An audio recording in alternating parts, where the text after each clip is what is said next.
Ճիշտ ասած, ինձ համար շատ զազրելի տեսարան էր, նողկալի։ Եվ կարծում եմ նույն զգացողությունը պետք է ունեցած լինի մեր հասարակության իր երկիրը, իր պետականությունը հարգող,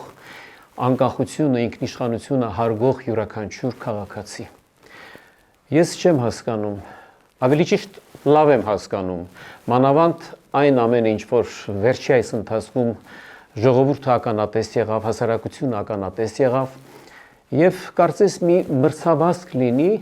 ով կարող է տիրոջը դրսի տիրոջը ծառայել։ Այդ զգացողությունն է իմ մեջ։ Եվ այդ մրցավազքում դուք պատկերացրեք,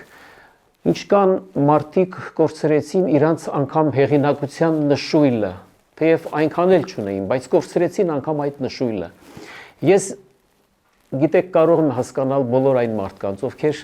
ներկա իրավիճակից դժգոհ են, քննադատում են, անգամ կարող են ամենավատ խոսքերով որևէ համակրանք չունենալ, հակակրել, արտահայտվել, բայց երբ որ բանը հասնում է արդեն սեփական պետականության դեմ պայքար, սա արդեն անհասկանալի մի երևույթ։